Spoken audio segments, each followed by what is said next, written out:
মুখে দাঁড়িয়ে আছে, মাথায় টুপি আছে, গায়ে পাঞ্জাবি আছে। যেখানেই দাড়ি ছিল, যেখানেই টুপি ছিল, যেখানে ইসলাম ছিল, তারা সর্বদিক থেকে ইসলামটাকে দমিয়ে দেওয়ার চেষ্টা করেছিল।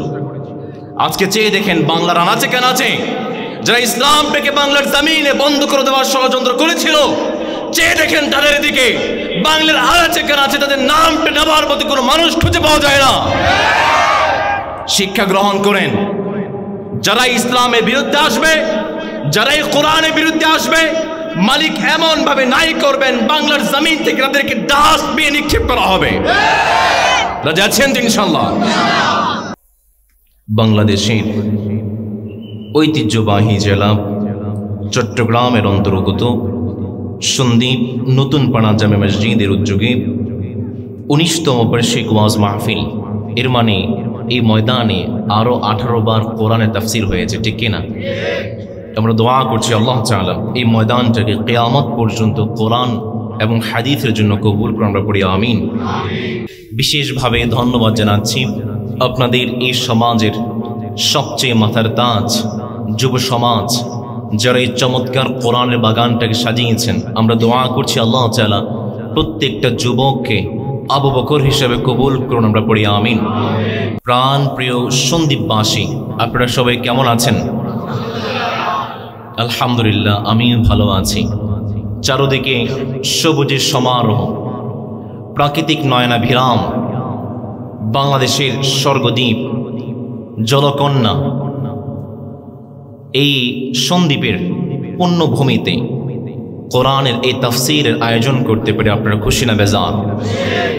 আমরা সবাই খুশি, পরিমাণেও বেশি। আমরা আকাশ বাতাস কাঁপি রবের দরবারে সর্বোচ্চ শক্তি দিয়ে শুকরিয়া আদায় করছি। আমরা পড়ছি আলহামদুলিল্লাহ, আরো পড়ছি রব্বানা লাকাল হামদ হামদান কাসীরা তাইয়্যিবা মুবারাকান ফীহি। আমরা প্রশংসা করেছি কার? সব সময় প্রশংসা করবেন কার? আল্লাহ তৌফিক দান, আমরা পড়ি আমিন। প্রাণপ্রিয় সন্দ্বীপবাসী, নবী করিম সাল্লাল্লাহু আলাইহি ওয়াসাল্লাম জানিয়েছেন শেষ জামানায় যখন দাজ্জাল চলে আসবে, পৃথিবীর সমস্ত খাদ্য ভাণ্ডার, সমস্ত খাবার দাজ্জালের হাতে থাকবে। সাহাবায়ে কেরাম আল্লাহর হাবিব সাল্লাল্লাহু আলাইহি ওয়াসাল্লামকে প্রশ্ন করলেন, নবী, সমস্ত খাবার যদি দাজ্জালের হাতে থাকে তাহলে মুসলমানরা কি খাবে? নবী করিম সাল্লাল্লাহু আলাইহি ওয়াসাল্লাম জানালেন, মুসলমানরা তাসবিহ পড়বে, তাকবীর পড়বে, কোরআন তিলাওয়াত করবে। তাসবিহ, তাহলিল এবং কোরআন তিলাওয়াত মুসলমানদের খাদ্য নালী দিয়ে পেটে প্রবেশ করবে, আর মুসলমানদের ঈমানদারদের সমস্ত খাবারের ক্ষুধাগুলোকে মালিক মিটিয়ে দেবে। কয়েকদিন আগে ইসরায়েলের, গত সপ্তাহে ইসরায়েলের জেলখানা থেকে একজন ভাই মুক্তি পেয়েছেন। ভাইকে প্রশ্ন করা হয়েছে খাবার সম্পর্কে, আপনি কি খাবার খেয়েছেন জেলখানায়? তো তিনি জবাব দিয়েছেন, আমি তাকবীর পড়েছি, আমার পেটটা পরিপূর্ণ হয়ে গিয়েছে। আমি তাসবিহ পড়েছি, আমার পেটটা পরিপূর্ণ হয়ে গিয়েছে। কোরআন তিলাওয়াত করেছি, আল্লাহ তাআলা আমার পেটটাকে খাবার দিয়ে পরিপূর্ণ করে দিয়েছে। এই জন্য সবসময় তাকবীর পড়বেন কার? আমি একটু দেখতে চাই প্রিয় সন্দ্বীপের ভাইয়েরা, আপনাদের গলায় রবের জন্য কতটুকু ভালোবাসা আছে। দেখতে চাই আপনাদের গলায় রবের জন্য কতটুকু আওয়াজ আছে। আমি পড়ব লিল্লাহি তাকবীর, আপনারা পড়বেন আল্লাহু আকবার। রাজি আছেন ইনশাআল্লাহ? আমি পড়ছি লিল্লাহি তাকবীর। মানুষ হিসাবে আওয়াজ খুব কম হয়ে গেল না? আমি আবার পড়ছি লিল্লাহি তাকবীর, লিল্লাহি তাকবীর। এই যে লিল্লাহি তাকবীর, এই তাকবীরের ধ্বনি, এটাই হচ্ছে মুসলমানদের প্রাণ। বিগত কিছু কিছু সময়ে বেশ কিছু স্বৈরাচার বলার সাহস করেছিল এই তাকবীর এইটা নাকি নির্দিষ্ট একটা রাজনৈতিক দলের স্লোগান। নাউযুবিল্লাহ পড়বেন না? আবার তারা তো বলেই ফেলেছিল এই তাকবীর এটা হচ্ছে বিতর্কিত স্লোগান। নাউযুবিল্লাহ, আসতে পড়েন। আমরা তার জবাবটা এভাবে দিয়েছি, যারা জন্মের পরে কানে তাকবীর ধ্বনি না শুনে পৃথিবীতে এসেছে, তারাই কেবল লিল্লাহি তাকবীরের ধ্বনিকে বিতর্কিত স্লোগান বলতে পারে।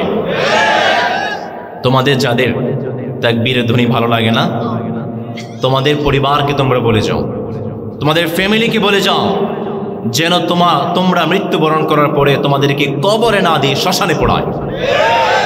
কারণ লিল্লাহে তাকবীর এটা হচ্ছে মুসলমানদের প্রাণ। লিল্লাহে তাকবীর এটা হচ্ছে আবু বকরের স্লোগান। লিল্লাহে তাকবীর এটা হচ্ছে ওমরের স্লোগান। লিল্লাহে তাকবীর এটা হচ্ছে আলীর স্লোগান। লিল্লাহে তাকবীর এটা হচ্ছে পুরো বিশ্বের 200 কোটি মুসলমানদের স্লোগান। এই জন্য মুসলমান লিল্লাহে তাকবীরের ধ্বনি দিয়ে বাঁচতে চায়। চিল্লায়া বলেন ঠিক কিনা? প্রিয় ভাইরা আমার, আজকে আমরা কোন রকম ভূমিকায় না গিয়ে সরাসরি কোরআন আল কারীম থেকে কথা শুনতে চাই। রাজি আছেন তো ইনশাআল্লাহ? প্রিয় চট্টগ্রামের ভাইরা, প্রিয় সন্দীপের ভাইরা, বলেন তো দেখি আজকে আমরা যে কিতাব থেকে কথা শুনবো সেই কিতাবটির নাম কি? আরো জোরে বলেন, সেই কিতাবটির নাম কি? আমরা আমাদের মালিককে প্রশ্ন করলাম, মালিক আপনি আমাদেরকে যে কোরআনটা দিয়েছেন, এই কোরআনটা আমাদেরকে কেন দিয়েছেন? জানার দরকার কম না বেশি? নবী করিম সাল্লাল্লাহু আলাইহি ওয়াসাল্লামকে প্রশ্ন করলাম, নবী আমাদেরকে যে কিতাবটা দিলেন, যে কোরআনটা দিলেন, কেন দিয়েছেন? নবী করিম সাল্লাল্লাহু আলাইহি ওয়াসাল্লাম জানাচ্ছেন যে কোরআনটা আমাদেরকে দেওয়া হয়েছে, বান্দা যখন কোরআনটা তিলাওয়াত করবে, এই কোরআন বান্দাকে অন্ধকার থেকে, জাহান্নাম থেকে বের করে সরাসরি জান্নাতে ঢুকিয়ে দেয়। রব্বুল আলামিন কত সুন্দর করে, কত চমৎকার করে বলছেন, বান্দা শোনো শোনো, কিতাবুন আনজালনাহু ইলাইকা লিতুখরিজান নাস মিনাল যুলুমাতি ইলান নূর। রব্বুল আলামিন কত চমৎকার করে জানিয়ে দিলেন, বান্দা শোনো শোনো, যখন কোনো বান্দা কোরআনটা তিলাওয়াত করবে, যখন কোনো বান্দা কোরআনটাকে বুকে ধারণ করবে, এই কোরআনটা সেই বান্দাকে অন্ধকার থেকে বের করে, এই বান্দাকে জাহান্নাম থেকে বের করে, এই কোরআন সরাসরি তাকে জান্নাতে ঢুকিয়ে দেয়। আমরা আমাদের মালিককে বললাম, মালিক কোরআনটা দিয়েছেন, আরো কোনো কারণ আছে নাকি? রব্বুল আলামিন কত সুন্দর করে, কত চমৎকার করে বলছেন, বান্দা শোনো শোনো, তোমরা যদি পরিপূর্ণ মুসলমান হতে চাও, পরিপূর্ণ ঈমানদার হতে চাও, তাহলে তোমাদেরকে সব সময় এই কোরআনটা তিলাওয়াত করতে হবে। রব্বুল আলামিন কত চমৎকার করে বলছেন, যারা পড়েন আমার সাথে পড়বেন, ইকরা বিসমি রাব্বিকাল্লাযী খালাক খালাকাল ইনসানা মিন আলাক ইকরা ওয়া রাব্বুকাল আকরামুল্লাযী আল্লামা বিল কলম আল্লামাল ইনসানা মা লাম ইয়ালাম। রব্বুল আলামিন জানিয়ে দিলেন, বান্দা শোনো শোনো, তোমরা পরিপূর্ণ মুসলমান হতে চাও, কোরআনটা পড়ার দরকার কম না বেশি? মুসলমান হতে চান, হেঁটে যাচ্ছেন কোরআন পড়তে হবে, বসে আছেন আপনাকে পড়তে হবে, শুয়ে আছেন আপনাকে পড়তে হবে, খেতে খামারে কাজ করছেন আপনাকে পড়তে হবে। আবার যখন আমরা মৃত্যুবরণ করি তখন আমাদের মুখে পড়া আছে না নেই? আমরা পড়ি লা ইলাহা লা ইলাহা লা ইলাহা লা ইলাহা ইল্লাল্লাহু মুহাম্মাদুর রাসূলুল্লাহ। পড়েন সাল্লাল্লাহু। এই জন্য যখনই বান্দা মুসলমান হতে চায়, পরিপূর্ণ ঈমানদার হতে চায়, প্রত্যেকটা মুহূর্তে, প্রত্যেকটা কদমে কদমে তার পড়া দরকার আছে না নেই? আল কোরআনের প্রথম বাণী পড়ো, আল হাদিসে নবীর কথা পড়ো, পড়ে পড়ে শেখো, শিখে শিখে তুমি তোমার নিজের জীবন গড়ো। Read the comments of the Holy Quran, change your life by the Holy Quran. চিল্লায় পড়েন আল্লাহু আকবার। নবী করিম সাল্লাল্লাহু আলাইহি ওয়াসাল্লাম বলছেন, ঈমানদার হতে চান পড়তে হবে। আমরা আমাদের মালিককে বললাম, মালিক আরো কোনো কারণ আছে? রব্বুল আলামিন বলছেন, হ্যাঁ, এই কোরআন তোমাদেরকে কেন পাঠিয়েছি শোনো। আপনাদের এই ঘাটপাড় থেকে এই নতুন পাড়া জামে মসজিদ পর্যন্ত যে রাস্তাটা আছে, এটা কি সোজা নাকি বাঁকাতেরা আছে? কিছু বাঁকাতেরা আছে না? এখন কোন একজন ড্রাইভার সে যদি ডান বাম না বুঝে সরাসরি গাড়িটাকে সোজা চালিয়ে দেয়, সে কি ঘাট থেকে এই পর্যন্ত আসতে পারবে নাকি খাদে পড়বে? রব্বুল আলামিন বলছেন, তোমাদের চলার পথে বেশ কিছু ডান বাম আছে, বেশ কিছু ইন্ডিকেশন আছে, ত্রিভুজ সাইন আছে, এরো সাইন আছে। যখন কোন একজন বান্দা, আমি মালিক এই কোরআনের মধ্যে প্রত্যেকটা সাইন পুঙ্খানুপুঙ্খানুভাবে বর্ণনা করেছি, যখন কোন একজন বান্দা এই সাইনগুলো বুঝবে, তার জীবন চলার পথে ডান বাম চিনতে পারবে, সে আর জাহান্নামে নয়, এই কোরআন সরাসরি তাকে জান্নাতে নিয়ে যাবে। আল্লাহু আকবার। এই জন্য কোরআনটা পড়া দরকার, কম না বেশি? আরো জোরে বলেন, কম না বেশি? আজকে আমরা এই কোরআন থেকে কথা শুনতে চাই, রাজি আছেন ইনশাআল্লাহ? সুদূর ঢাকা থেকে নদী পথে, আবার রেল পথে, গাড়ির মাধ্যমে আপনাদের পর্যন্ত কোরআনের দাওয়াতটা নিয়ে এসেছে। প্রিয় ভাইয়েরা আমার, কোরআনের এই দাওয়াতগুলো শেষ পর্যন্ত শুনে মোনাজাত করে বাড়ি যেতে চাই, রাজি আছেন ইনশাআল্লাহ? আজকে আমরা আলোচনা করব আমাদের বাংলাদেশে খিলাফতের প্রয়োজনীয়তা কতটুকু, ইসলামী শাসনের প্রয়োজনীয়তা গুরুত্ব কতটুকু, এবং যেহেতু আজকের মাহফিলটা যুব সমাজের উদ্যোগে, আমরা দেখব বাংলাদেশে ইসলামী শাসন সোনার বাংলাদেশ গড়তে যুবকদের কি কি করণীয় আছে জানার দরকার, কম না বেশি? প্রিয় ভাইয়েরা আমার, বর্তমান বিশ্বে সবচেয়ে শক্তিধর যে রাষ্ট্রটির নাম আমরা জানি, তার নাম হচ্ছে আমেরিকা। যে আমেরিকা সব সময় মানবতার ফেরিওয়ালা হয়ে বেড়ায়, মানবতার গান গেয়ে বেড়ায়। একটু খোঁজ নিয়ে দেখেন, সে আমেরিকাতে মানবাধিকার এবং মানবতার অবস্থা কিন্তু খুব একটা ভালো নয়। আমেরিকাতে জাতিগত বৈষম্য, অর্থের রাজনীতি, সহিংসতা, পুলিশি সহিংসতা সর্বদিক থেকে আমেরিকাকে ঘিরে রেখেছে। আজকের পুরো বিশ্বের জনসংখ্যার মাত্র 5% আমেরিকাতে বসবাস করছে, কিন্তু পুরো বিশ্বের প্রায় 46% বন্দুকের মালিক হচ্ছে তারা, যার কারণে 2022 সালে তারা প্রায় 80,000 সংঘর্ষে জড়িয়ে প্রায় তারা 80,000 মানুষ বন্দুক যুদ্ধে হতাহত হয়েছে। আজকের আমেরিকাতে কারাবাস, জেলখানার হার সর্বোচ্চ বেশি, বর্ণবাদের অবস্থা আরও কঠিন। বর্তমান আমেরিকাতে প্রতি 2 মিনিটে একজন করে মা বোনকে ধর্ষণের শিকার হতে হচ্ছে। প্রত্যেকটা স্কুল, কলেজ, ইউনিভার্সিটিতে প্রতি 5 জন মা বোনদের মধ্য থেকে একজন বোনকে ধর্ষণের শিকার হতে হচ্ছে। আমেরিকাতে মাদক দ্রব্যের এতটাই সয়লাভ, প্রতি বছর প্রায় 1 লক্ষ মার্কিনী পরিবার মাদকের কারণে তারা মৃত্যুবরণ করছে। এই হচ্ছে বর্তমান আমেরিকার অবস্থা। প্রিয় ভাইয়েরা আমার, আজকের শক্তিধর, সবচেয়ে শক্তিধর রাষ্ট্র অবস্থা হচ্ছে এটা। এবার আমরা দেখি নবী করিম সাল্লাল্লাহু আলাইহি ওয়াসাল্লাম যে মদিনা রাষ্ট্র প্রতিষ্ঠা করেছিলেন, তার অবস্থাটা কেমন ছিল। বর্তমান বিশ্বে সমাজ বিজ্ঞানীরা বলছে বর্তমান পৃথিবীতে প্রায় 16টি সভ্যতা এসেছে। প্রিয় সন্দীপের ভাইয়েরা, যদি বুঝে থাকেন বলেন তো দেখি, বর্তমান বিশ্বে আজ পর্যন্ত কয়টি সভ্যতা এসেছে? 16টি। কয়টি? তার মধ্যে বর্তমান সমাজ বিজ্ঞানীরা বলছে সবচেয়ে শ্রেষ্ঠ সভ্যতার নাম হচ্ছে গ্রিক সভ্যতা। যে সভ্যতা এথেন্স শহরকে ঘিরে গড়ে উঠেছিল।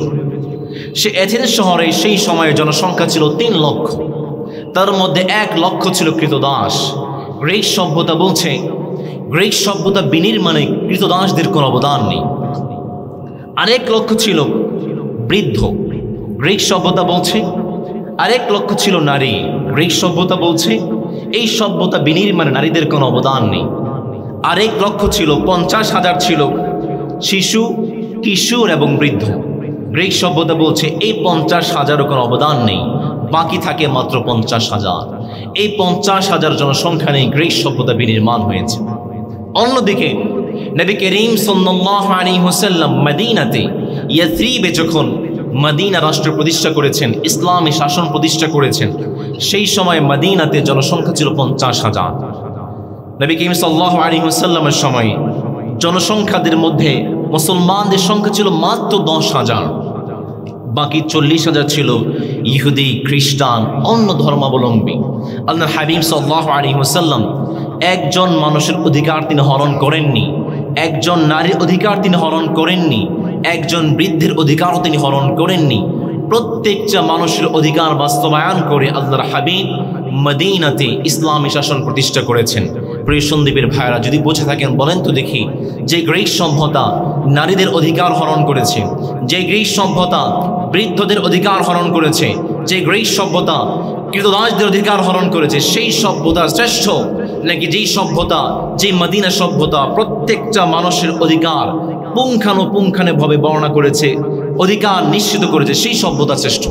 এক নাকি দুই? এক নাকি দুই? নবী করিম সাল্লাল্লাহু আলাইহি ওয়াসাল্লাম এই মদিনা রাষ্ট্রের প্রতিষ্ঠা করলেন। এটি হচ্ছে নবী করিম সাল্লাল্লাহু আলাইহি ওয়াসাল্লামের প্রথম ইসলামিক রাষ্ট্র। এবার আমরা প্রশ্ন করলাম হাদিসকে। আল্লাহর হাবিব সাল্লাল্লাহু আলাইহি ওয়াসাল্লামের পরে আবু বকর রাদিয়াল্লাহু তাআলা আনহুর সময়ে এসে ইসলামী খিলাফতের অবস্থাটা কেমন ছিল? প্রিয় সন্দীপের ভাইয়েরা, খুব মনোযোগ দিয়ে শুনতে হবে। আবু বকর রাদিয়াল্লাহু তাআলা আনহু যখন খলিফা হলেন, ইসলামিক রাষ্ট্রের প্রেসিডেন্ট হয়েছেন, আবু বকর রাদিয়াল্লাহু তাআলা আনহু তার কার্যালয়ের বাহিরে একটা লিস্ট তিনি তৈরি করে দিলেন। মদিনায় যত বৃদ্ধ অসহায় নারী আছে, প্রত্যেকটা নারীর লিস্ট তিনি তার কার্যালয়ের বাহিরে তৈরি করে দিলেন। আর মসজিদে নববীতে তিনি ঘোষণা করে দিলেন, যে যে আছো সবাই মিলে, যে যে সামর্থ্য আছে, এই বৃদ্ধ মা বোনদেরকে তোমরা সাহায্য করবে। প্রত্যেকটা সাহাবী প্রত্যেক বৃদ্ধ মহিলাকে তিনি নিয়ে নিলেন। ওমর রাদিয়াল্লাহু তাআলা আনহু তিনি মদিনার বাহিরে ছিলেন সফরে। তিনি যখন মদিনাতে আসলেন, তিনি দেখতে পেলেন প্রত্যেকটা বৃদ্ধ মহিলাকে সাহাবায়ে কেরাম নিয়ে নিয়েছেন, কিন্তু নিচে একটা নাম দেখা যায়, যে নামের সাথে এখন পর্যন্ত কোনো সাহাবীর নাম জুটে নেই। ওমর রাদিয়াল্লাহু তাআলা আনহু তিনি ফজরের সালাত আদায় করে বুড়িমার বাড়িতে চলে গেলেন। দরজায় গিয়ে ঠক ঠক করে বললেন, মা, আপনার কি কি কাজ লাগবে আমাকে বলেন, আপনার কাজগুলো করে দেওয়ার জন্য আমি ওমর হাজির হয়ে গিয়েছি। বুড়িমা ভেতর থেকে জবাব দিয়ে দেয়, বাবা, প্রতিদিন যে মানুষটা আমার বাড়িতে কাজ করে দেয়, সেই মানুষটা তো আজকেও কাজ করে দিয়ে চলে গিয়েছে, আমার কোনো কাজের দরকার নেই। ওমর রাদিয়াল্লাহু তাআলা আনহু মনে মনে ভাবতে শুরু করলেন, ফজরের পরে আসলাম, একটু মনে হয় লেট হয়ে গেল, কালকে ফজর আগে আসবো। ওমর রাদিয়াল্লাহু তাআলা আনহু পরের দিন ফজরের সালাতের আগে চলে আসলেন, আর বুড়িমার বাড়িতে ঠক ঠক করে বললেন, মা, কি লাগবে বলেন। বুড়িমা ভিতর থেকে জবাব দিয়ে দেয়, বাবা, প্রতিদিন যে মানুষটা আমার বাড়িতে কাজ করে দেয়, সেই মানুষটা তো আজকেও কাজ করে দিয়ে চলে গিয়েছে, আমার কোনো কাজের দরকার নেই। ওমর রাদিয়াল্লাহু তাআলা আনহু মনে মনে ভাবলেন, ফজরের আগে আসলাম তাও বুঝি পেলাম না, কালকে তাহাজ্জুদের সময় আসবো। পরের দিন ওমর তাহাজ্জুদের সময়ে চলে আসলো, বুড়িমার বাড়িতে ঠক ঠক করে বলে, মা, কি লাগবে বলেন। বুড়িমা আবার জবাব দিয়ে দেয়, বাবা, প্রতিদিন যে মানুষটা কাজ করে দেয়, আমার কোনো কাজের দরকার নেই, সেই মানুষটা কাজ করে দিয়েছে। ওমর রাদিয়াল্লাহু তাআলা আনহু মনে মনে ভাবতে শুরু করলেন, কি ব্যাপার, কি ব্যাপার। গভীর রাতে কোন সেই মানুষ, যে মানুষটা বুড়িমার বাড়িতে কাজ করে দেয়, আমাকে খুঁজতে হবে।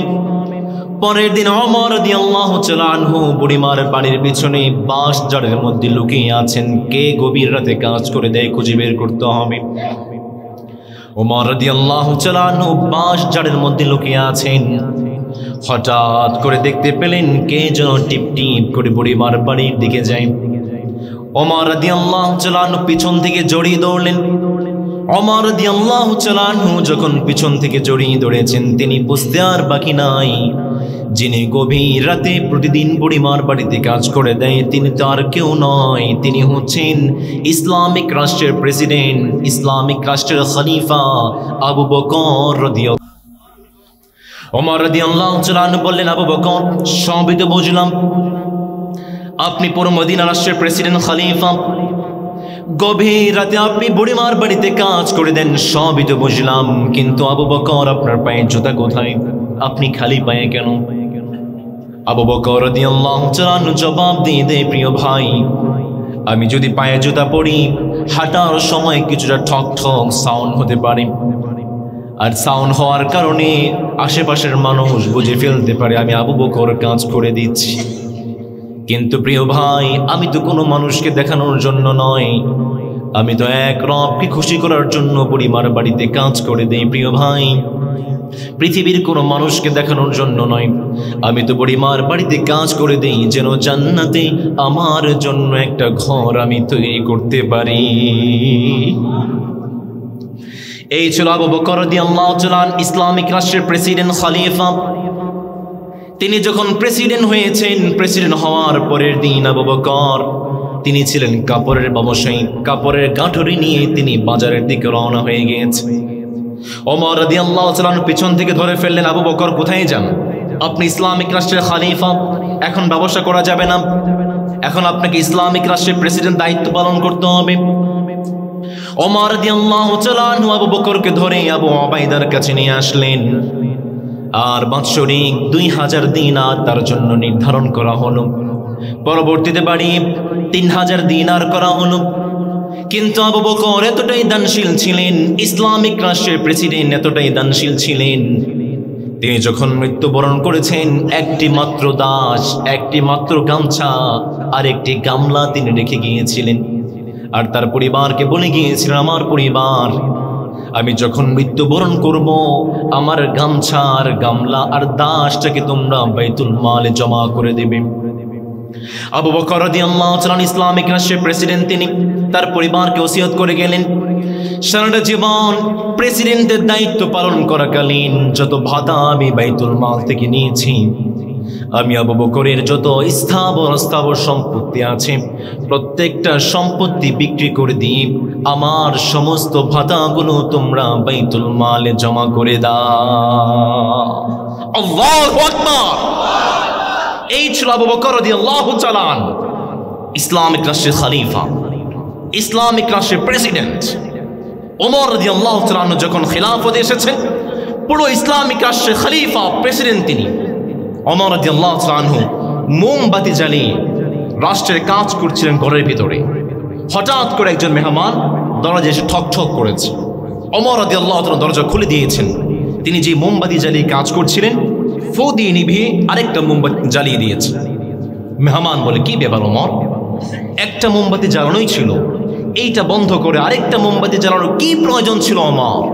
ওমর রাদিয়াল্লাহু তাআলা বলছেন, মেহমান, আমি মোমবাতি জ্বালিয়ে রাষ্ট্রের টাকায় কেনা মোমবাতি জ্বালিয়ে রাষ্ট্রের কাজ করছিলাম, তুমি তো আমার মেহমান, তুমি তো রাষ্ট্রের মেহমান নও, সুতরাং রাষ্ট্রের টাকায় কেনা মোমবাতি দিয়ে নয়, বরং আমি ওমরের টাকায় কেনা মোমবাতি দিয়ে আমি তোমাকে মেহমানদারি করতে চাই। আল্লাহু আকবার। এই ছিল ইসলামিক রাষ্ট্রের প্রেসিডেন্ট। চুরি করা তো দূরের কথা, তারা সারা জীবন যত ভাতা নিয়েছেন, সমস্ত ভাতাগুলো নিজের সম্পত্তি বিক্রি করে বাইতুল মালে জমা করে দিয়েছে। সুবহানাল্লাহ পড়বেন না? আজকে যদি আমরা ওমরের মতো একজন শাসক পেতাম, আমার বাংলাদেশটা পুরা সোনার এই বাংলাদেশে পরিণত হতো। চিল্লায়া বলেন ঠিক কিনা? এমন যদি হতো আমার দেশের শাসক হতো, ওমরেরই মতো হতো, আবু বকরের মতো। এমন যদি হতো আমার দেশের শাসক হতো, ওমরেরই মতো হতো, আবু বকরের মতো। জনগণের খোঁজ খবর নিত রাত দুপুরে, খোঁজে খুঁজে দেখতো কি কেউ আছে অনাহারে। আমার দেশের মা বোনেরা লাঞ্ছিত হতো না, আমার দেশের কৃষক শ্রমিক বঞ্চিত হতো না। ধনী গরিব ভালোবাসার জীবন ফিরে পেত। যদি আমার শাসক হতো ওমরের মতো হতো আবু বকরের মতো, এমন যদি হতো আমার দেশের শাসক হতো ওমরের মতো হতো আবু বকরের মতো।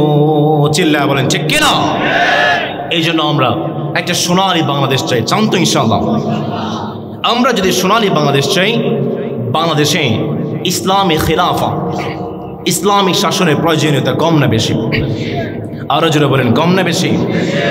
কিন্তু আমার বাংলাদেশে ইসলামিক শাসনের কথা বললে এক শ্রেণী মানুষের গায়ে দেখবেন চুলকানি শুরু হয়ে যায়। আছে না নেই? ইসলামিক শাসনের কথা বললে, এত চমৎকার ইসলামিক শাসন ব্যবস্থা, ইসলামিক শাসনের কথা বললে এক প্রকার মানুষের গায়ে চুলকানি শুরু হয়ে যায়। আমরা কোরআনকে প্রশ্ন করলাম, কোরআন কারা সেই মানুষ যারা ইসলামিক শাসনের বিরোধিতা করে? কোরআন জবাব দিচ্ছে, কিছু কিছু মানুষ আছে যারা জেনে শুনে ইসলামিক মাহফিলে বিরোধিতা করবে। কিছু কিছু মানুষ আছে যারা জেনে শুনে কোরআন এবং ইসলামিক শাসনের বিরোধিতা করবে। তার মধ্যে 3 শ্রেণী মানুষ আছে যারা জেনে শুনে কোরআনের বিরোধিতা করে। প্রিয় সন্দীপের ভাইয়েরা, যদি বুঝে থাকেন বলেন তো দেখি, কয় প্রকারের মানুষ ইসলামের বিরোধিতা করে? 3 প্রকার। কয় প্রকার? আমরা কোরআনকে প্রশ্ন করলাম, কোরআন কোন সেই মানুষ যারা ইসলামিক মাহফিলের কথা শুনে গায়ে চুলকানি শুরু হয়ে যায়? কোরআন বলো তো দেখি, কোন সেই মানুষ যারা ইসলামিক শাসনের কথা বললে গায়ে চুলকানি শুরু হয়ে যায়? কোরআন বলছে 3 প্রকারের মানুষ যারা ইসলামিক শাসনের বিরোধিতা করে। প্রিয় ভাইয়েরা আমার, জোরে সোরে আওয়াজ করে বলুন তো, কয় প্রকারের মানুষ? আরো জোরে, কয় প্রকার? কোরআন কত সুন্দর করে বলছে, বান্দা শোনো শোনো, পৃথিবীতে কিছু কিছু মানুষ আছে যারা জেনে শুনে ইসলামিক শাসনের বিরোধিতা করবে। পৃথিবীতে কিছু কিছু মানুষ আছে যারা জেনে শুনে কোরআনের বিরোধিতা করবে। যেমন ভাবে তারা বিরোধিতা করেছে মুসা আলাইহিস সালামের সময়। মুসা আলাইহিস সালাম তার উম্মতদেরকে বলতে লাগলেন, রব্বুল আলামিন কত সুন্দর করে, কত চমৎকার করে বলছেন, বান্দা শোনো শোনো, وَإِذْ قَالَ مُوسَى لِقَوْمِهِ يَا قَوْمِ لِمَ تُؤْذُونَنِي وَقَدْ تَعْلَمُونَ أَنِّي رَسُولُ اللَّهِ إِلَيْكُمْ। মুসা আলাইহিস সালাম তার সম্প্রদায়ের লোকদেরকে বলতে লাগলো, আমার সম্প্রদায়ের লোকেরা, তোমরা তো জানো আমি এক আল্লাহর পক্ষ থেকে সত্য কিতাব নিয়ে এসেছি। তোমরা তো জানো আমি এক আল্লাহর পক্ষ থেকে সত্য নবী, এরপরও কেন তোমরা আমাকে কষ্ট দাও?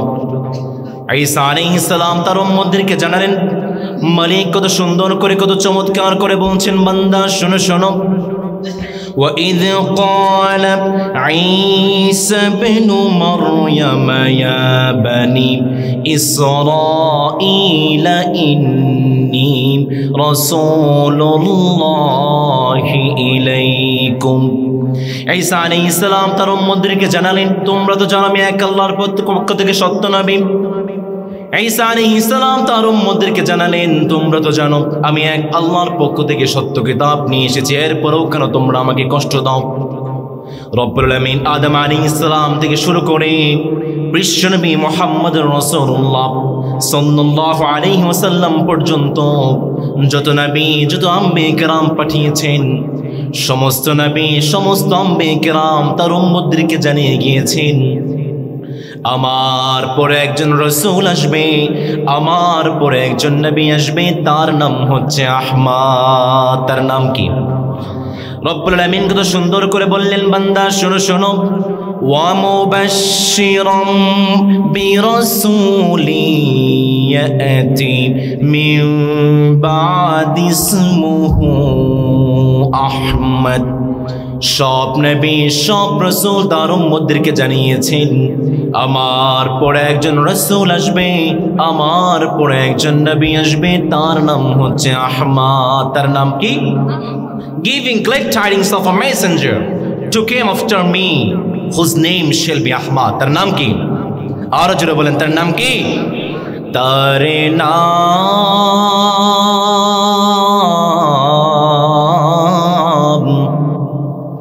আহমদ বড় বিশ্বস্ত। সে কোন বন্ধু বলো বেশি বিশ্বস্ত,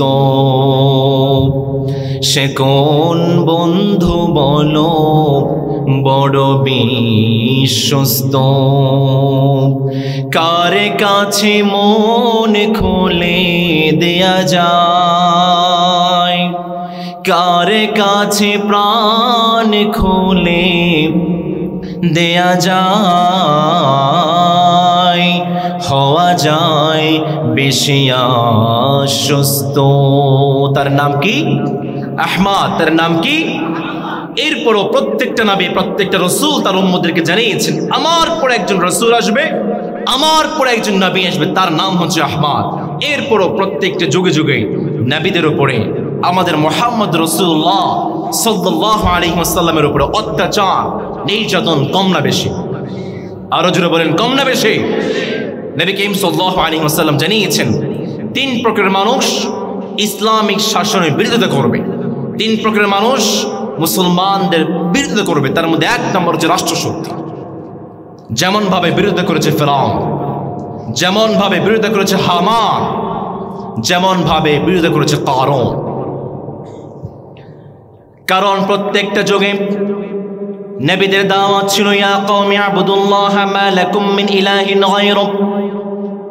প্রত্যেকটা যুগে নবীরা তার উম্মতদেরকে দাওয়াত দিয়েছেন এক মালিকের ইবাদত করতে হবে। জোরে সোরে আওয়াজ করে বলেন তো তিনি কে? যখন রাষ্ট্রশক্তি বুঝতে পেরেছে সর্বনাশ, সবাই যদি রবের ইবাদতে সন্নিবেশিত হয়ে যায় তাহলে তো আমাদের নেতাগিরি শেষ। যখন তারা বুঝতে পেরেছে আমরা তো নেতা থেকে খেতা হয়ে যাব, ঠিক তখন থেকেই তারা ইসলামী শাসনের বিরোধিতা শুরু করে দেয়। যেমন ভাবে তারা বিরোধিতা করেছে মূসা আলাইহিস সালামের। মূসা আলাইহিস সালাম যখন তার সমাজের বুকে ইসলামী শাসনের দাওয়াত দিতে শুরু করেছেন, ফেরাউন বলতে লাগলো মূসাকে ধর।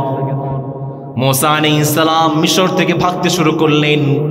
সামনে নীল নদ, পিছনে ফেরাউনের বাহিনী, কোন দিকে যাবেন? মূসা আলাইহিস সালামের অনুসারীরা বলেন মূসা কোথায় নিয়ে আসলেন? লাআজআলান্নাকা মিনাল মাসজুনিন। মূসা আজকে তো আমরা ধরা পড়ে গেলাম, সামনে নীল নদ, পিছনে ফেরাউনের বাহিনী, কোন দিকে যাব? মূসা আলাইহিস সালাম তার উম্মতদেরকে জানিয়ে দিলেন রব্বি সায়াহদিন, যে রবের জন্য আমরা, যে রবের দাওয়াত দেওয়ার জন্য আমরা বের হয়েছি, সেই রব কখনোই আমাদেরকে একা ছেড়ে দেবেন না। মূসা আলাইহিস সালাম ভাগতে শুরু করলেন, পিছনে ফেরাউনের বাহিনী। এই কঠিন বিপদ থেকে যে মালিক মূসা আলাইহিস সালামকে বাঁচিয়ে দিলেন তিনি কে? যেমন ভাবে রাষ্ট্রশক্তি বিরোধিতা করেছে আসিয়া রাদিয়াল্লাহু তাআলা আনহা। আসিয়া রাদিয়াল্লাহু তাআলা আনহা কালেমা পড়ে মুসলমান হয়ে গিয়েছেন। ফেরাউন বলে আসিয়া আমি হচ্ছি দেশের রাজা, তুমি হচ্ছ রানী, তুমি কিভাবে কালেমা পড়ে মুসলমান হতে পারো? ইসলাম থেকে ফিরে আসো। আসিয়া জবাব দিয়ে দিলেন না না, এক মুহূর্তের জন্য ইসলাম থেকে ফিরে আসা সম্ভব। ফেরাউন বলে আসিয়া যদি ইসলাম থেকে ফিরে না আসো তাহলে কিন্তু তোমার খবর আছে। সাথে সাথে সংসদে আইন পাশ করে আসিয়ার দুইটা সন্তানকে জবাই করে ফেলেছে।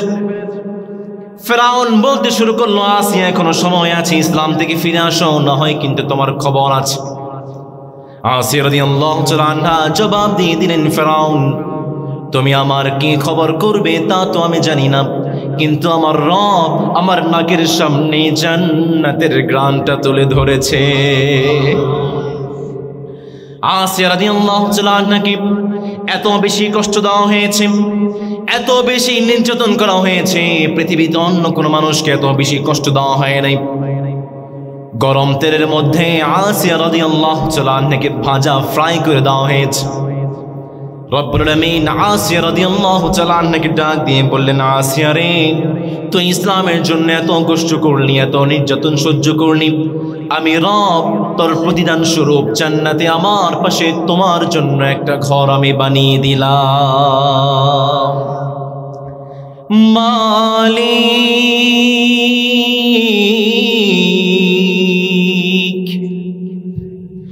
মালিক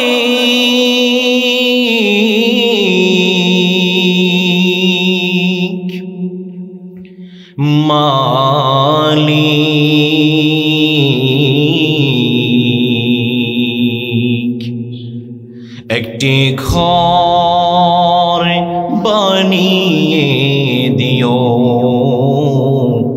একটি ঘর বানিয়ে দিও। পড়েন, মালিক তুমি জান্নাতি, তোমার পাশে আমার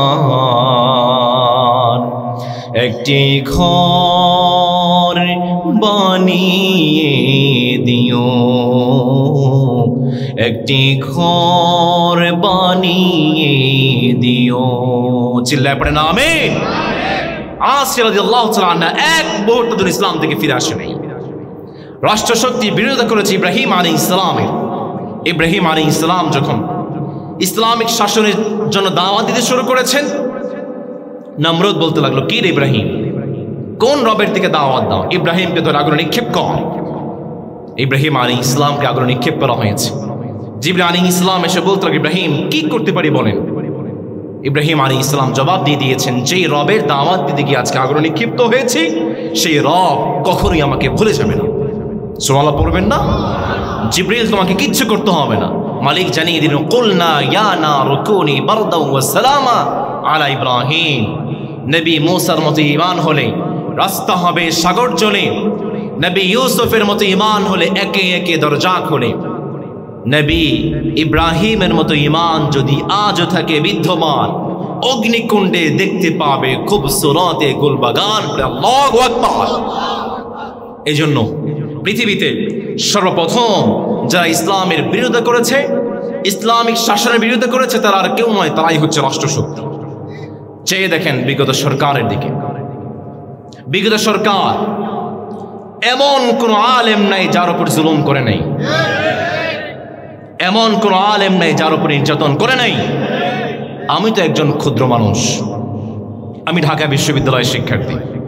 আমার হলের নাম হচ্ছে মুক্তিযোদ্ধা জিয়াউর রহমান হল।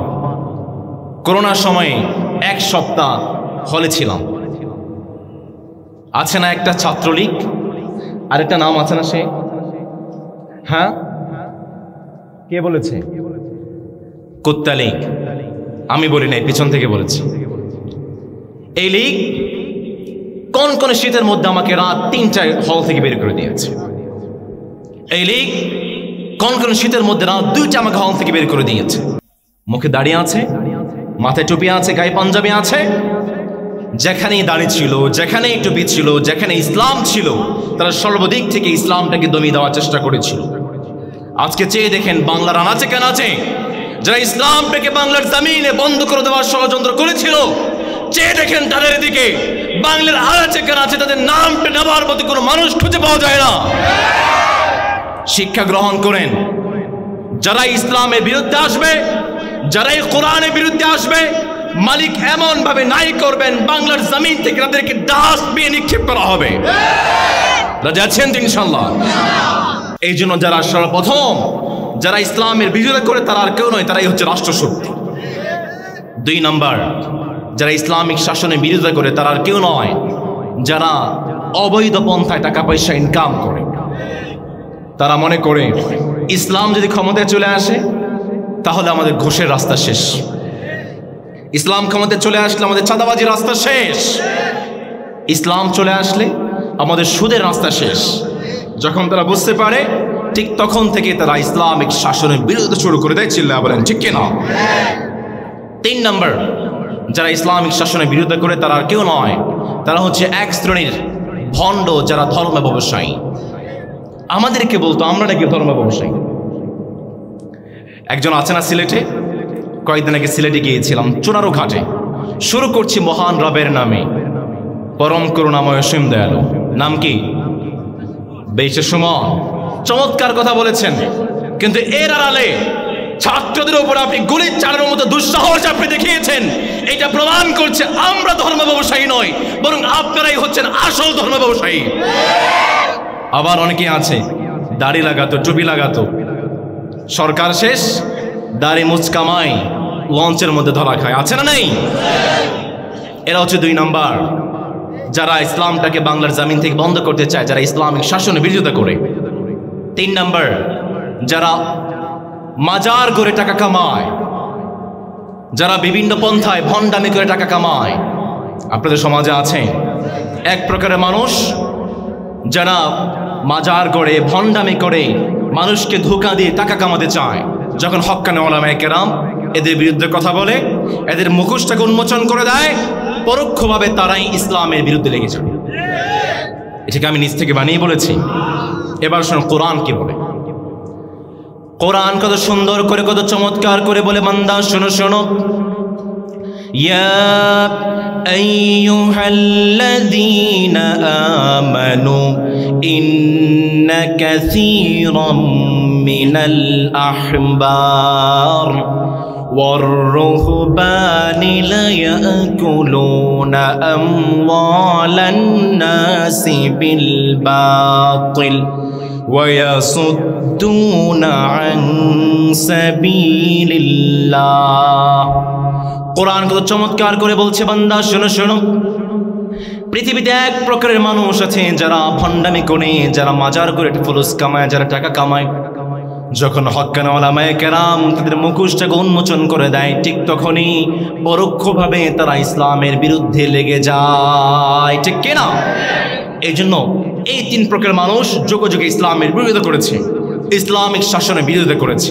প্রিয় ভাইয়েরা আমার, আপনাদের সমাজে কি এই ভণ্ডরা আছে? আছে আছে আছে। যে ইমান ইমান নামের, যে ইমান ইমান ভুলে নাস্তিকতার মঞ্চে ওঠে, যে ইমান বাতিল মতের দূষণ করে ফায়দা লোটে, যে ইমান দিন কায়েমের আন্দোলনের ধার ধারে না, যে ইমান লিবাসদারি কোরআন হাদিস তাও পড়ে না, যে ইমান খাজার নামে মাজার গড়ে ফুলুস কামায়, যে ইমান শিরকিয়াতের আমল করে ভীত না হয়, যে ইমান ময়দানে নেই, যে ইমান বাস্তবে নেই, যে ইমান ময়দানে নেই, যে ইমান বাস্তবে নেই, মুখে শুধু ফাঁকা বলি, কি করে তারে বলো ইমান বলি,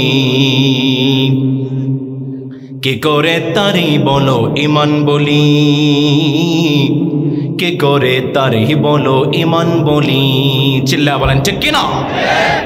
এই জন্য এই 3 প্রকার মানুষ সব সময় ইসলামিক শাসনের বিরোধিতা করেছে। প্রিয় ভাইরা আমার, প্রশ্ন করতে চাই, তারা কি ইসলামিক শাসনটাকে, ইসলামটাকে বাংলার জমিন থেকে বন্ধ করতে পেরেছে? আর জোরে বলেন পেরেছে? আল্লাহ তাআলা বলছেন, ইউরিদুনা লিইউতফিউ নূরাল্লাহি বিআফওয়াহিহিম ওয়া ইয়াবাল্লাহু ইল্লা আইয়ুতিম্মা নূরাহু ওয়ালাউ কারিহাল কাফিরুন। পৃথিবীর শুরু থেকে আজ পর্যন্ত কুফার মুশরিকদের অগ্নিস্ফুলিঙ্গের সাথে নবুয়তের দীপ শিখার সংঘর্ষ হয়েছে। চেয়ে দেখেন ইতিহাসের দিকে, কুফার মুশরিকদের অগ্নিস্ফুলিঙ্গ নিভে গিয়েছে, আর নবুয়তের দীপ শিখা আজও জ্বলজ্বল করছে। এজন ইসলাম শিখিয়েছে, অসত্যের কাছে কবু নত নাহি হবে সে, ভয়ে কাঁপে কাপুরুষ লড়ে যাইবি। প্রিয় সন্দীপের ভাইরা, ইসলামের জন্য লড়তে রাজি আছেন ইনশাআল্লাহ? কে কে রাজি আছে দুহাত তুলে দেখিয়ে দেন। তাকবীর পড়ে, আল্লাহে তাকবীর। আল্লাহ আমাদেরকে তাওফিক আমরা পড়ি, আমিন। প্রিয় ভাইরা আমার, ইসলামিক শাসন, কোরআনের শাসন আমরা যদি বাংলার জমিনের প্রতিষ্ঠা করতে চাই, আমাদের যুব সমাজ যারা আছে তাদের দরকার কম না বেশি? যুব সমাজের অবদান কম না বেশি? যুবকরাই হচ্ছে আমাদের এই সমাজের কাণ্ডারি, যুবকরাই হচ্ছে রাহবার। যুগে যুগে প্রত্যেকটা আন্দোলন, যুগে যুগে কোনো আন্দোলন, কোনো বিপ্লব যুবকদের ছোঁয়া ছাড়া কখনো সফল হতে পারে? চেয়ে দেখেন না, পৃথিবীতে যত বিপ্লব হয়েছে, পৃথিবীতে হয়েছে বলশেভিক বিপ্লব, ফরাসি বিপ্লব, ইরানি বিপ্লব, আমেরিকান বিপ্লব, ইসলামিক বিপ্লব, প্রত্যেকটা বিপ্লবের পিছনে যুবকদের অবদান কম না বেশি? কথা বলতে হবে, কম না বেশি? আবার 24 আন্দোলনে যুবকদের অবদান কম না বেশি? এই জন্য যুগে যুগে ইসলাম প্রতিষ্ঠায়, যুগে যুগে ইসলামিক শাসন প্রতিষ্ঠায় যারা সবচেয়ে বেশি ভূমিকা পালন করেছে তারা আর কেউ নয়, তারাই হচ্ছে যুবক।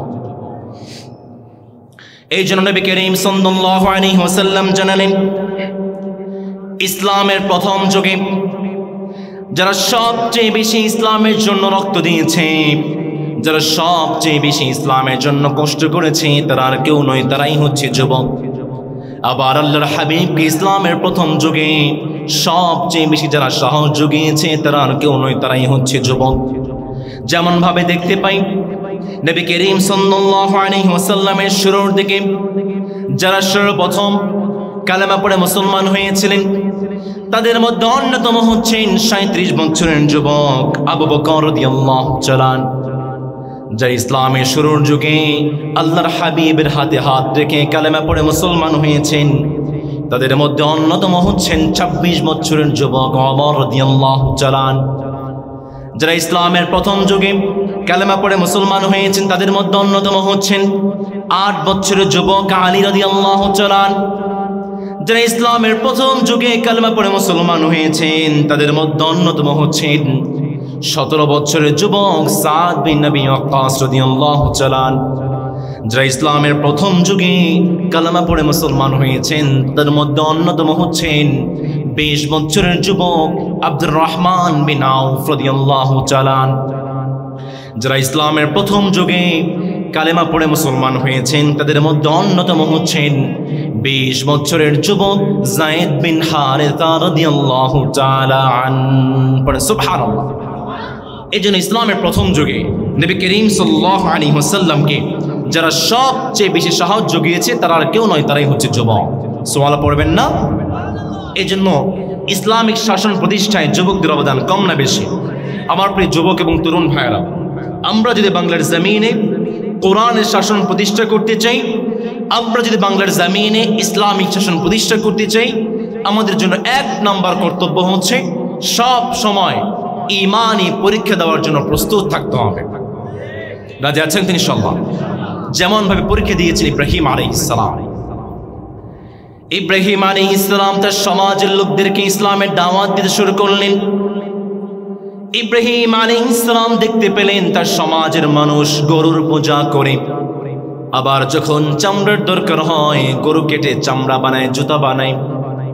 ইব্রাহিম আলাইহিস সালাম দেখতে পেলেন তার সমাজের মানুষ গাছের পূজা করে, আবার যখন কাঠের দরকার হয় গাছ কেটে কাঠ বানিয়ে ফেলে।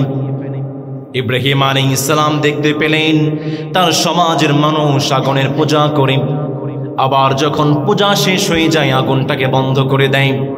ইব্রাহিম আলাইহিস সালাম তার পরিবারকে বলতে শুরু করেছেন, রব্বুল আলামিন কত সুন্দর করে, কত চমৎকার করে বলছেন, বান্দা শুনো শুনো, ওয়া ইয ক্বালা ইব্রাহিমু লিআবিহি আযারা আতাত্তাখিযু আসনামান আলিহা ইন্নী আরাকা ক্বালা হাযা রাব্বি।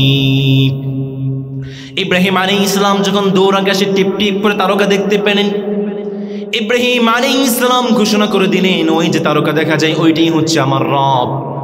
কিন্তু সকালবেলা যখন তারকাগুলো নাই হয়ে যায়, ইব্রাহিম আলাইহিস সালাম ঘোষণা করে দিলেন, না না, যে জিনিসটা ধ্বংস হয়ে যায়, যে জিনিসটা হারিয়ে যায়, সেই জিনিসটা কখনোই আমার রব হতে পারে না। ইব্রাহিম আলাইহিস সালাম রবকে খুঁজতে শুরু করলেন। রাত্রিবেলা চাঁদ মামা দেখা যায় দূর আকাশে। ইব্রাহিম আলাইহিস সালাম ভাবতে শুরু করলেন, এইটা তো আগের চেয়ে বড় মনে হয়, এটাই হচ্ছে আমার রব। রব্বুল আলামিন কত চমৎকার করে, কত সুন্দর করে বলছেন, বান্দা শোনো শোনো, ফালাম্মা রাআল কমারা বাযিগান ক্বালা হাদা রাব্বি ফালাম্মা আফালা ক্বালা লাইন লাম ইয়াহদিনি রাব্বি লাআকুনান্না মিনাল কওমি ইব্রাহিম আলাইহিস সালাম ঘোষণা করে দিলেন, ওই যে দূর আকাশে চাঁদ নামা দেখা যায় ওইটাই হচ্ছে আমার রব। কিন্তু সকালবেলা যখন চাঁদ নামা আকাশের বুকে হারিয়ে যায়, ইব্রাহিম আলাইহিস সালাম ঘোষণা করে দিলেন, না না, যে জিনিসটা হারিয়ে যায়, যে জিনিসটা ধ্বংস হয়ে যায়, সেই জিনিসটা কখনোই আমার রব হতে পারে না। সকালবেলা সূর্য মামা পুরো পৃথিবীটাকে গরম করে ফেলে। ইব্রাহিম আলাইহিস সালাম ভাবতে শুরু করলেন, এটা তো আগের দুইটার চেয়ে বড় মনে হয়, তাহলে এটাই হচ্ছে আমার রব। রব্বুল আলামিন কত সুন্দর করে, কত চমৎকার করে বলছেন, বান্দা শোনো শোনো, ফালাম্মা রাআশ শামসা বাযিগাতান ক্বালা হাযা রাব্বি فلما أفلت قال يا قوم إني بريء مما تشركون। ইব্রাহিম আলাইহিস সালাম ভাবতে শুরু করলেন, দূর কাছে সূর্য দেখা যায়, তাহলে সূর্যটাই হচ্ছে আমার রব। কিন্তু সন্ধ্যাবেলা গধূলি লগ্নে যখন সূর্যটা লাল আভা ধারণ করে পশ্চিম আকাশে হারিয়ে যায়, ইব্রাহিম আলাইহিস সালাম জানিয়ে দিলেন, না না, যে জিনিসটা ধ্বংস হয়ে যায়, যে জিনিসটা হারিয়ে যায়, সেই জিনিসটা কখনোই আমার রব হতে পারে না। সর্বশেষ ইব্রাহিম আলাইহিস সালাম ঘোষণা করে দিলেন, ইন্নী ওয়াজ্জাহতু ওয়াজহিয়া লিল্লাযী ফাতারাস সামাওয়াতি ওয়াল আরদা হানিফাও ওয়া মা আনা মিনাল মুশরিকিন।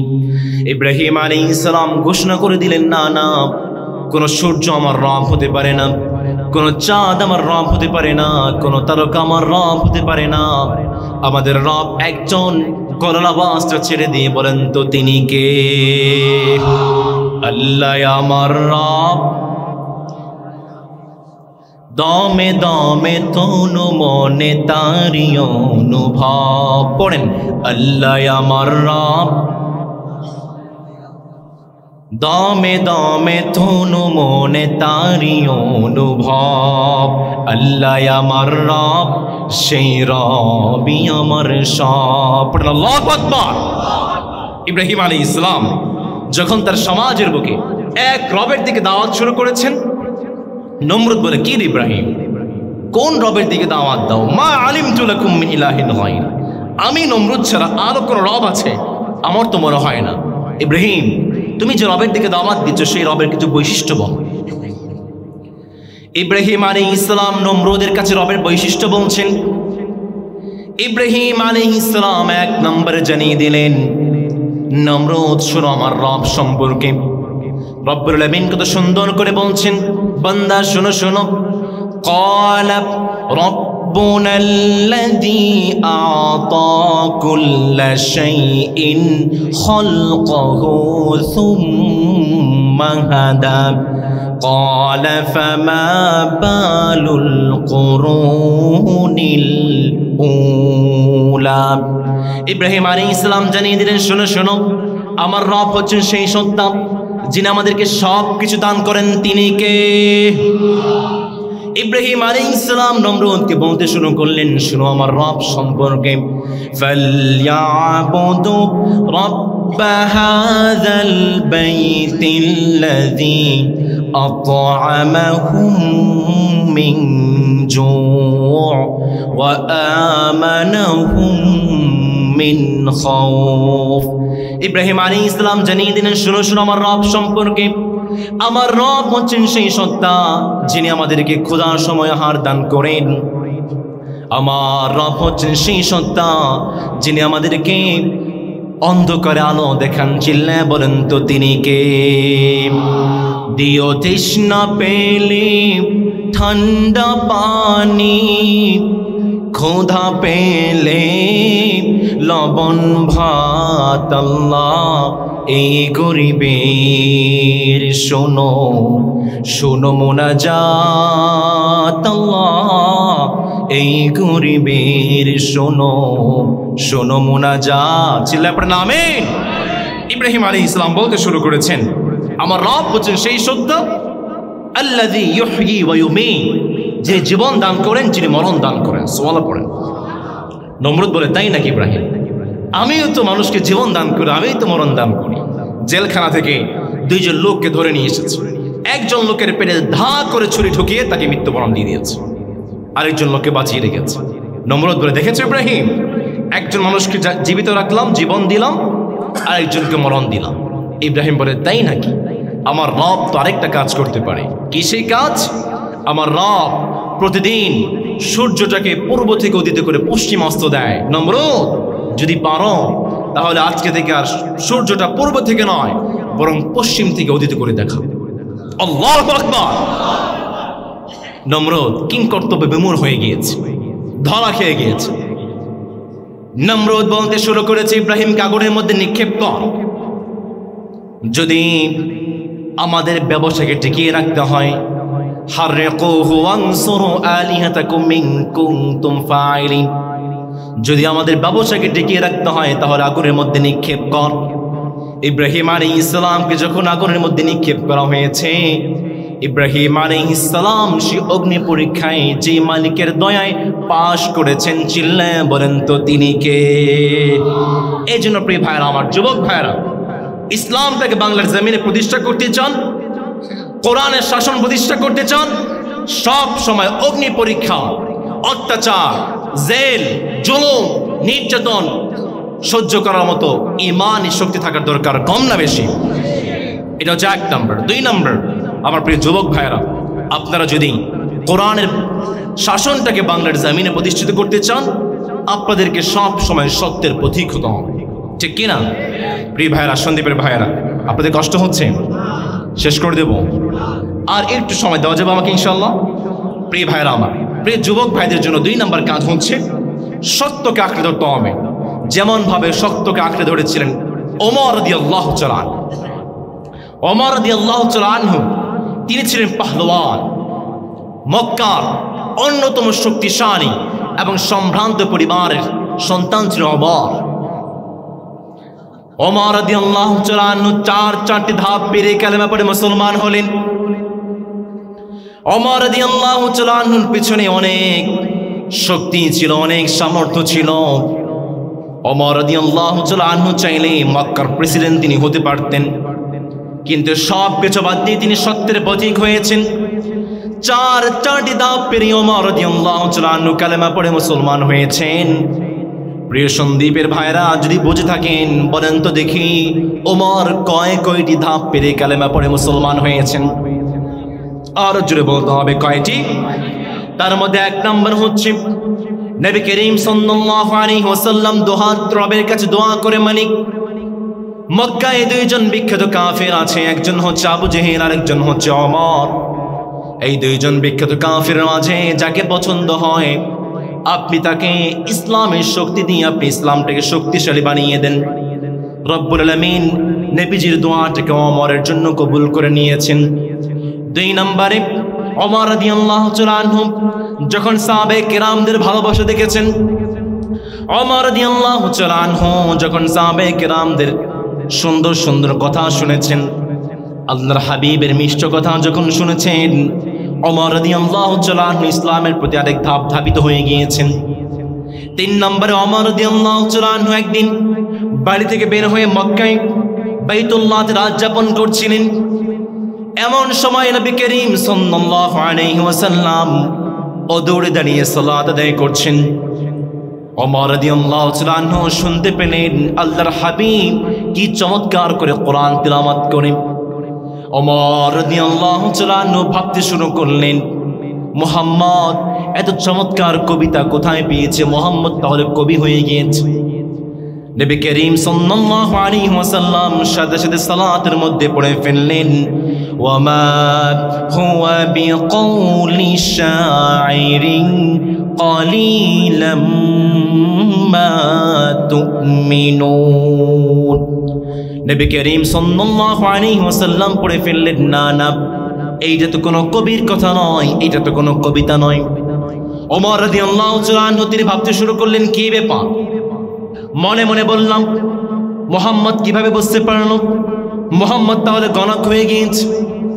নবী করিম সাল্লাল্লাহু আলাইহি ওয়াসাল্লাম সাথে সাথে সালাতের মধ্যে পড়ে ফেললেন, ওয়ালা বিকাউলি কাহিনিন قليلا ما تذكرون নবী করিম সাল্লাল্লাহু আলাইহি ওয়াসাল্লাম পড়ে ফেললেন, না না, এইটা তো কোনো কবিতা নয়, এটা তো কোনো কবির কথা নয়, এইটা তো কোনো গণকের কথা নয়।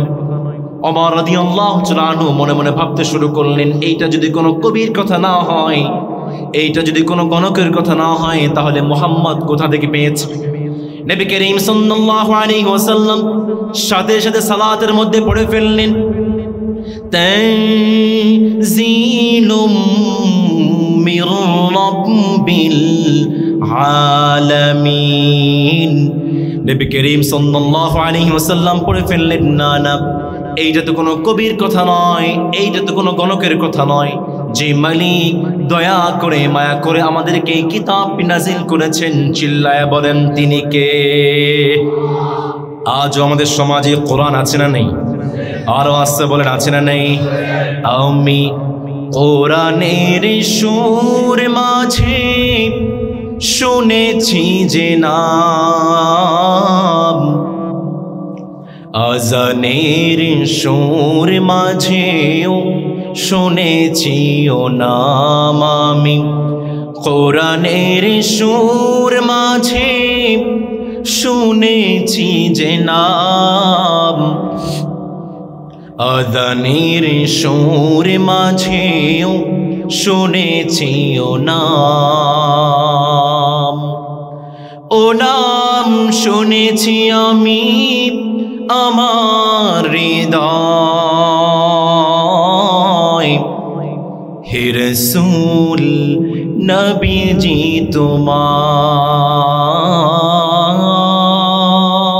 তোমায়, হে রাসূল নবীজি তোমায় আমি কোরআনের সুর মাঝে শুনেছি যে নাম, আজানের সুর মাঝেও শুনেছি ও নাম। পড়েন আল্লাহু আকবার। ওমর রাদিয়াল্লাহু তাআলা আনহু এই দিন আরেক ধাপ ইসলামে প্রতিস্থাপিত হয়ে গিয়েছে। সর্বশেষ ওমর রাদিয়াল্লাহু তাআলা মক্কায় ঘোষণা হয়ে গিয়েছে, কে আছো পারবে মুহাম্মাদের কল্লাটা নিয়ে আসবে? নাউযুবিল্লাহ, পড়বেন না। ওমর রাদিয়াল্লাহু তাআলা আনহু দাঁড়িয়ে গিয়েছেন, আমি পারবো মুহাম্মাদের কল্লাটা নিয়ে আসতেন। ওমর রাদিয়াল্লাহু তাআলা আনহু নবীজির বাড়ির দিকে ছুটতে শুরু করেছেন। রাস্তায় নাহামাদ বিকুত্রের লোকের সাথে দেখা, বলতে শুরু করলো, ওমর কোথায় যাচ্ছ, কোথায় যাচ্ছ? ওমর বলে, মক্কায় নাকি একজন নতুন ধর্মের প্রচারক বের হয়েছে, তাকে জবাই করার জন্য যাচ্ছে। নাহামাদ বিকুত্রের লোক বলে, ওমর মুহাম্মদকে জবাই পরে করো, আগে তোমার বোন এবং তোমার ভগ্নিপতির খবর নাও, কারণ তোমার বোন এবং তোমার ভগ্নিপতি তো কালেমা পড়ে মুসলমান হয়ে গিয়েছে।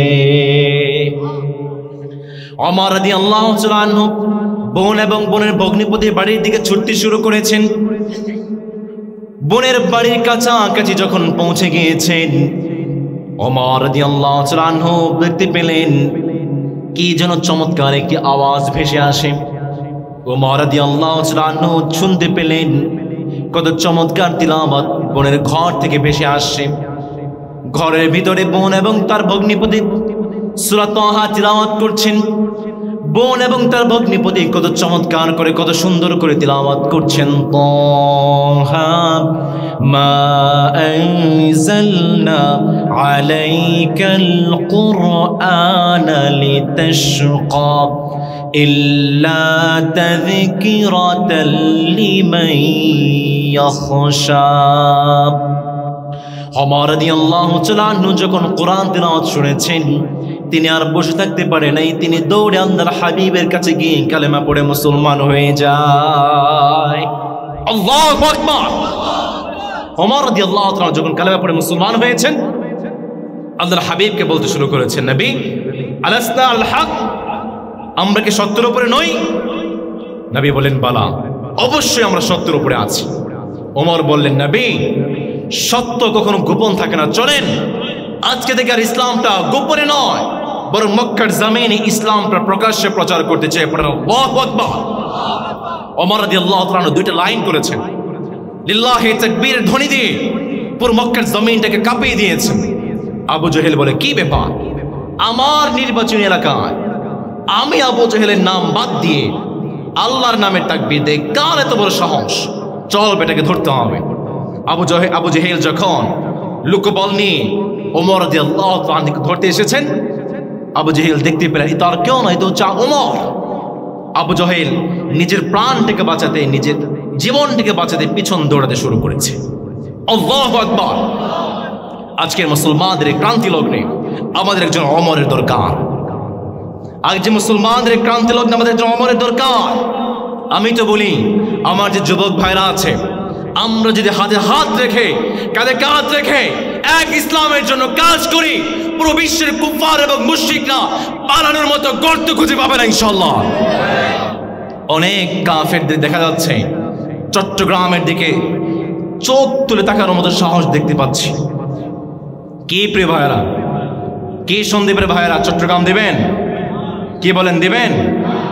আমি তো বলি, এসে দেখো চট্টগ্রামে পিঠে চামড়া নিয়ে যেতে পারবে না ইনশাআল্লাহ। চট্টগ্রাম তো দূরের কথা, আমার এই পুণ্যভূমির 1 ইঞ্চি মাটির দিকে যদি কোনো শকুন চোখ দেয়, তার চোখটাকে আমরা উপড়ে ফেলবো ইনশাআল্লাহ, ঠিক কিনা? আমি তো বলি, আমাদের যুবক ভাইদেরকে ওমর রাদিয়াল্লাহু তাআলার মতো ভূমিকা অবতীর্ণ হয়ে ইসলামের প্রহরী হিসাবে কাজ করতে হবে। রাজি আছেন তো ইনশাআল্লাহ? এজন্য প্রিয় যুবক এবং তরুণ ভাইয়েরা, আমরা যদি বাংলার জমিনে ইসলামী খিলাফা, ইসলামিক শাসন প্রতিষ্ঠা করতে চাই, সব সময় সত্যের পথে থাকার দরকার, কম না বেশি।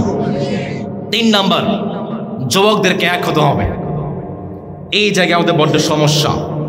আমাদের সমাজে 10 জন যুবক যদি থাকে, 2 জন হচ্ছে আওয়ামী লীগ, 2 জন বিএনপি, 2 জন জামাত ইসলাম, 2 জন চরমোনাই, 2 জন হেফাজত ইসলাম, আবার একজনের সাথে আরেকজনের কোনো মিল। ভেদাভেদ কম না বেশি? যুবকদের মাঝে ভেদাভেদ কম না বেশি? এখন তো আমরা মুসলমানরাই বিভিন্ন দলে বিভক্ত হয়ে গিয়েছে।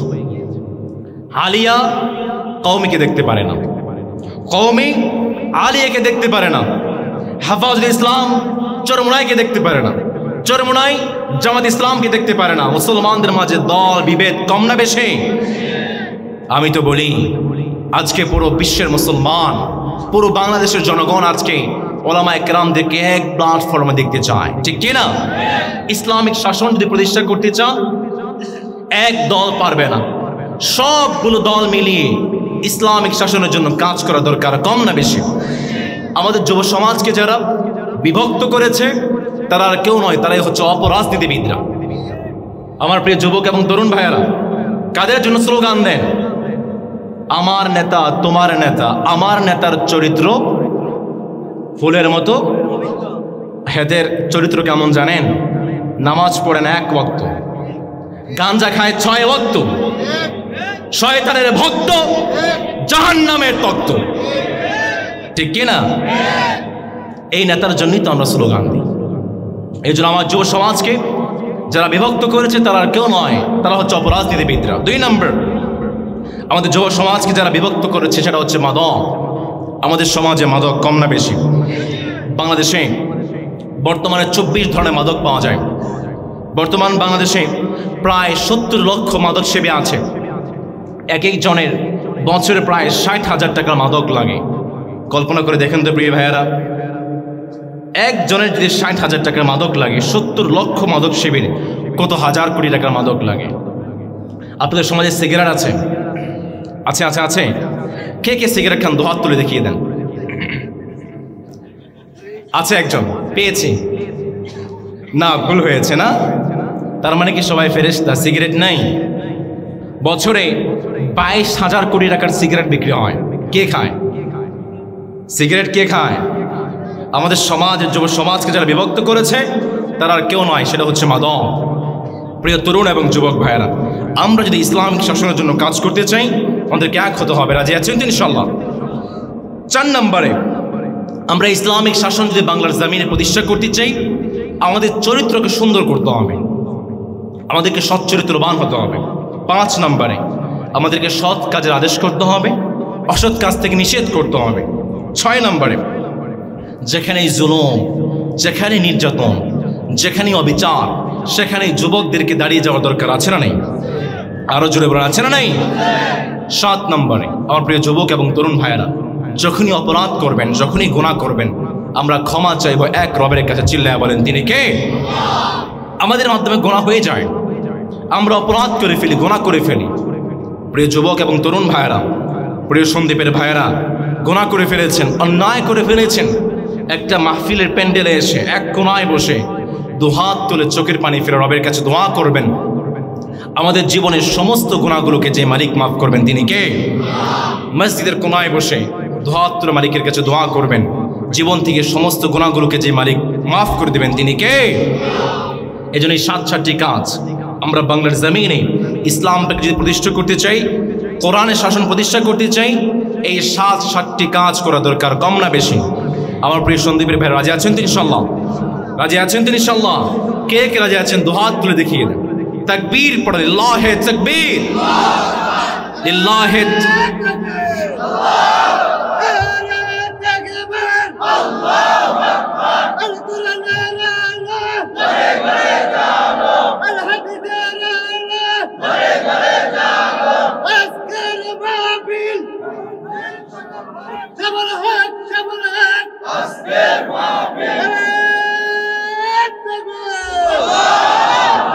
আল্লাহ তাআলা আমাদের কণ্ঠের মধ্যে আরো বরকত দিন, আমরা পড়ি আমিন। আল্লাহ প্রিয় ভাইয়ের কণ্ঠকে আরো বরকত দিন, আমরা পড়ি আমিন। আমরা যারা এখানে বসেছি আজীবন আমরা যেন কোরআন এবং ইসলামের সাথে থাকতে পারি, আমরা পড়ি আমিন। আমরা যেভাবে এখানে বসেছি মালিক যেন জান্নাত ঠিক একইভাবে আমাদেরকে বসার তৌফিক দান, আমরা পড়ি আমিন। আমি বিশেষভাবে ধন্যবাদ জানাচ্ছি প্রিয় সন্দীপের ভাইদেরকে, যারা চমৎকার কোরআনের বাগানটাকে সাজিয়েছেন। টিপ টিপ করে কুয়াশা পড়ছে, জমিনটা ভিজে গিয়েছে, এরপর আপনারা কত চমৎকার করে বসে আছেন, কত কষ্ট করে বসে আছেন। এই কষ্টটা একমাত্র আমাদের রবের জন্য, ঠিক কিনা? এই কষ্ট আমাদের রব যেন আমাদের নাজাত রাসূল আকরাম, আমরা পড়ি আমিন। আমার প্রিয় যুবক ভাইরা, তরুণ ভাইরা, যারা চমৎকার করে কোরআনের বাগানটাকে সাজিয়েছেন, আল্লাহ তাআলা যেন আমার প্রিয় যুবক ভাইদেরকে অমরের মতো কবুল করে, আমরা পড়ি আমিন। প্রিয় সন্দীপের ভাইয়েরা, শুকরিয়া জ্ঞাপন করছি আমাকে এখানে ইনভাইট করার জন্য। বারাকাতুল্লাহু ফীকুম ওয়া হাদাকুমুল্লাহ ওয়া শাফাকুমুল্লাহ। মা আসসালামা ওয়াসসালামু আলাইকুম ওয়া রাহমাতুল্লাহি ওয়া বারাকাতুহু।